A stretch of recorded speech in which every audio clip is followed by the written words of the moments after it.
Strong and persistent worry about a psychology course assignment, even when you have a lot of time to complete. This is an example of a person who may have generalized anxiety disorder, also known as GAD.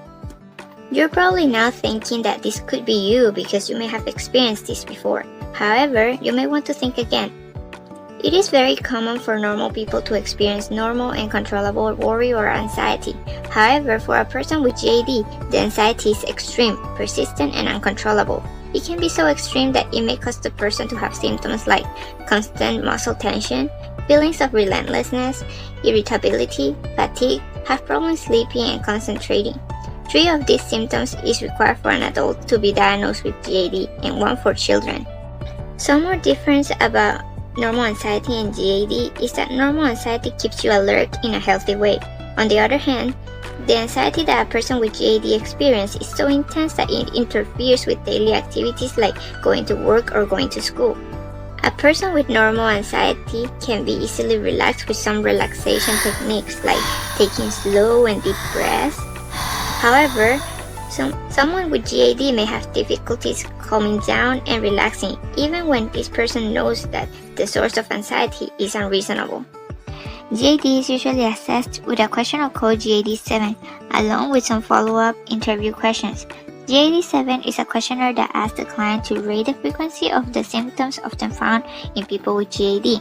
This is an illustration of how a GAD-7 assessment looks like. Each frequency level has an assigned score of 0, 1, 2, or 3.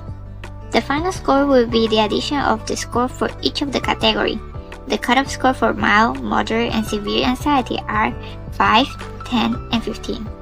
After finishing the questionnaire, the mental health professional will proceed to ask questions such as, when did you first notice that your feelings of worry were more intense than usual? And can you recall any particular event or traumatic experience that could have triggered this? Asking this time or specific questions can help the clinician better assess what may have triggered the patient's anxiety and the source of his or her anxiety. Here we introduce 2 main types of risk factors, biological and psychological.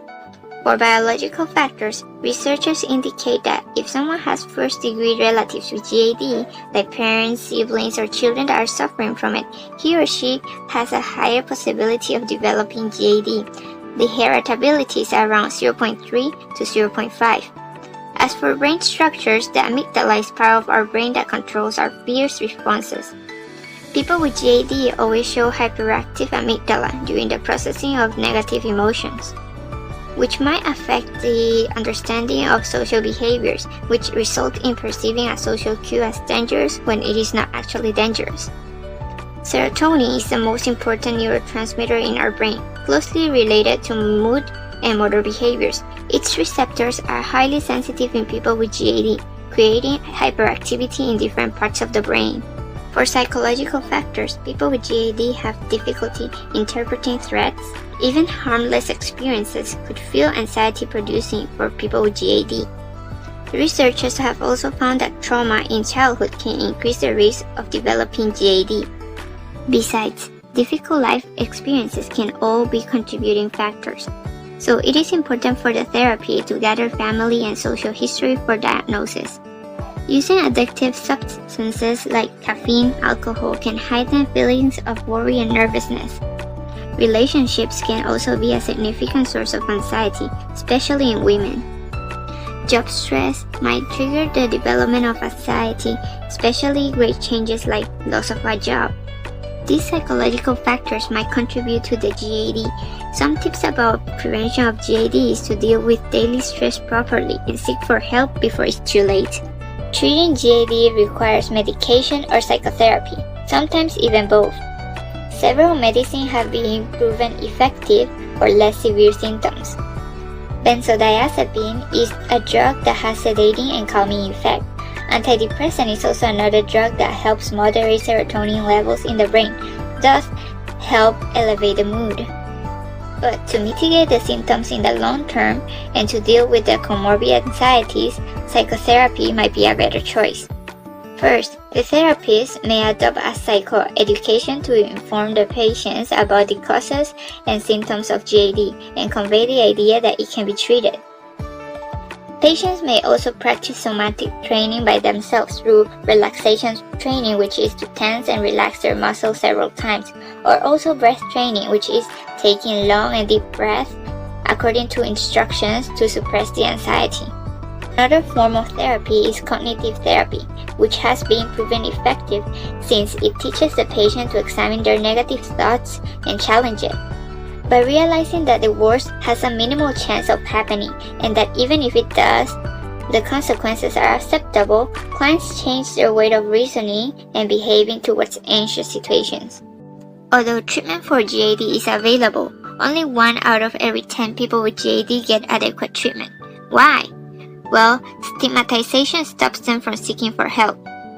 People with GAD are often judged by others. Some common comments they may receive are, "We all have difficulties. He's just too weak.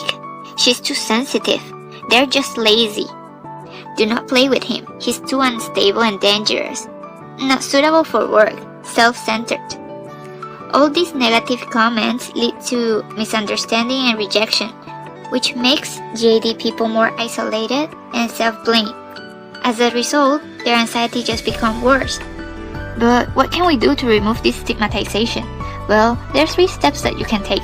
First, talk about GAD openly. This will help raise awareness about the negative stereotypes.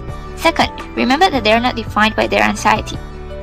It is just one small aspect of them, and we all have many different aspects.